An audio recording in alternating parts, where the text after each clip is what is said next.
Hello friends, कैसे हैं आप सभी। वेलकम है आप सभी का अपने यूट्यूब चैनल यूनिक स्टडी पर। तो दोस्तों, आज हम एक और नया सफ़र तय करने वाले हैं। तो आज हम बात करेंगे एक ऐसी जगह की जहां पर उल्टी गंगा बहती है। अरे अरे, आप सब सोच रहे होंगे कि इसने ये क्या बोल दिया, उल्टी गंगा बहती है। यस, आप सभी ने बिल्कुल सही सुना। आज हम एक ऐसी शहर की बात करेंगे जहां पर उल्टी गंगा बहती है। तो क्या आप जानते हैं कि मैं किस जगह की बात कर रही हूँ? बताइए। चलिए मैं ही बता देती हूँ। तो आज हम बात करेंगे वाराणसी की, जहाँ पर उल्टी गंगा बहती है। वाराणसी, जिसे काशी और बनारस भी कहा जाता है, यह भारत के उत्तर प्रदेश राज्य के भोजपुर पूर्वांचल क्षेत्र में गंगा नदी के तट पर स्थित एक प्राचीन नगर है। हिंदू धर्म में यह बहुत ज्यादा महत्वपूर्ण तीर्थ स्थल है और बौद्ध और जैन धर्म का भी ये एक महत्वपूर्ण तीर्थ है। दोस्तों, हिंदू मान्यता में इसे अविमुक्त क्षेत्र भी कहा जाता है। वाराणसी संसार के प्राचीन बसे शहरों में से एक है। काशी नरेश, काशी के महाराजा, वाराणसी शहर के मुख्य सांस्कृतिक संरक्षक एवं सभी धार्मिक क्रियाकलापों के लिए अभिन्न अंग है। वाराणसी की संस्कृति का गंगा नदी एवं इसके धार्मिक महत्व से अटूट रिश्ता है। दोस्तों, क्या आप जानते हैं कि वाराणसी का नाम कैसे पड़ा? तो चलिए मैं आपको बताती हूँ।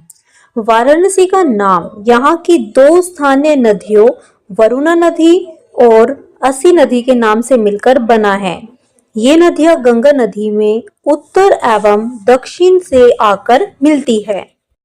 दोस्तों, आइए अब हम बात करते हैं कि अगर आप काशी जाते हैं तो आप कहाँ कहाँ घूम सकते हैं। तो आइए मैं अब आपको बताती हूँ। तो सबसे नंबर 1 पे आता है काशी विश्वनाथ मंदिर। यह मंदिर भगवान शिव को समर्पित है। यह 12 ज्योतिर्लिंग में से एक मंदिर है। तो दोस्तों, काशी विश्वनाथ मंदिर के साथ साथ आप काशी में सारनाथ भी जा सकते हैं। बौद्ध धर्म के अनुयायियों के लिए यह एक महत्वपूर्ण स्थल है। यहाँ पर गौतम बुद्ध ने अपना पहला उपदेश दिया था। सम्राट अशोक ने भी यहाँ कई स्मारकों का निर्माण करवाया है। इसके साथ साथ बात करें तो अस्सी घाट, यह घाट अपनी जीवंत और आध्यात्मिक गतिविधियों के लिए जाना जाता है। आप यहाँ गंगा स्नान कर सकते हैं और यहाँ के स्थानीय जीवन का अनुभव भी प्राप्त कर सकते हैं।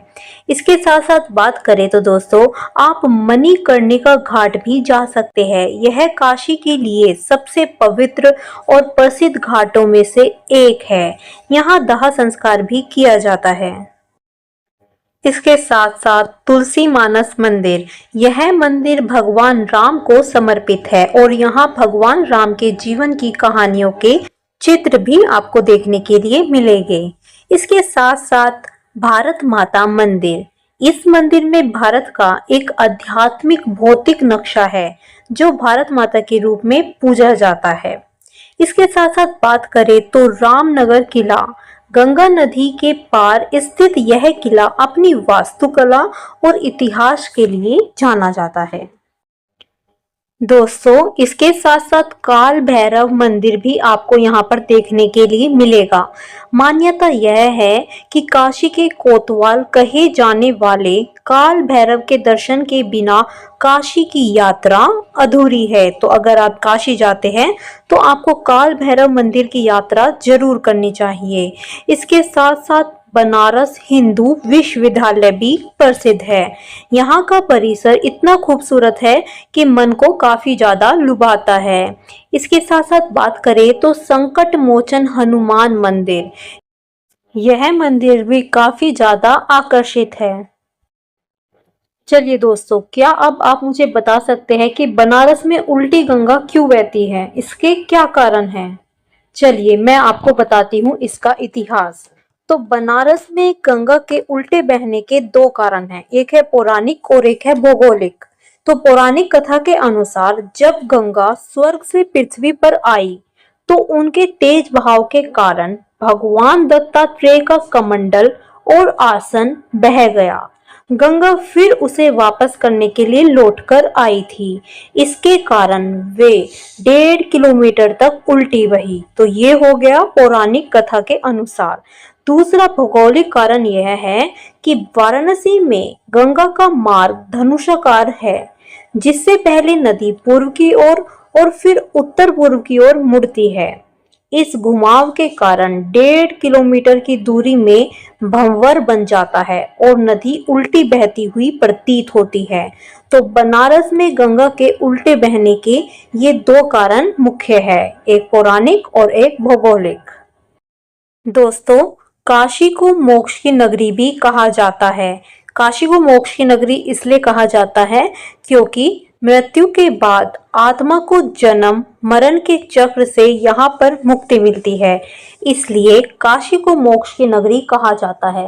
दोस्तों, कहा जाता है कि अगर आप काशी जा रहे हैं तो काशी से कभी भी गंगा जल नहीं लाना चाहिए। तो क्या आप इसकी वजह जानते हैं? नहीं, तो चलिए मैं अब आपको बताती हूँ। तो अगर आप कभी भी काशी जा रहे हैं तो वहां से गंगा जल भूल कर भी अपने घर मत लाना, क्योंकि यह मोक्ष की नगरी है और यहाँ गंगा नदी में मृत आत्माओं की राख और अस्थियां विसर्जित की जाती है और यह माना जाता है कि काशी का गंगा जल इन अवशेषों से युक्त हो सकता है और अगर आप इस जल को अपने घर ले आते हैं तो उन आत्माओं की मुक्ति में बाधा आ सकती है या फिर वो आत्मा आपको परेशान कर सकती है। इसलिए काशी से भूलकर भी आपको गंगा जल अपने घर लेकर नहीं जाना चाहिए। दोस्तों, वीडियो को एंड तक देखना मत भूलिएगा, क्योंकि अभी मैं आपको वाराणसी के बारे में ऐसी ऐसी बातें बताऊंगी जो आपने आज तक कभी नहीं सुनी होगी।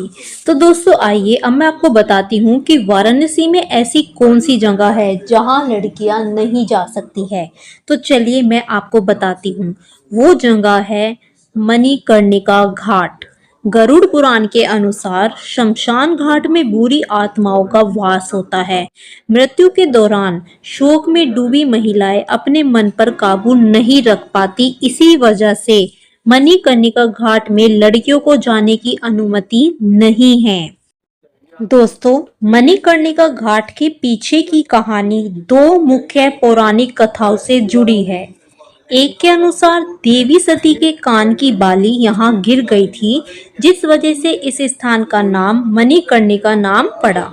दूसरी कथा के अनुसार माता पार्वती ने इस जगह को श्राप दिया था, क्योंकि उनकी कान की बाली यहाँ खो गई थी, जिस वजह से यहाँ पर 24 घंटे चिता जलती रहती है। इस घाट का हिंदू धर्म में गहरा धार्मिक महत्व है और इसे मोक्षदायिनी घाट भी कहा जाता है।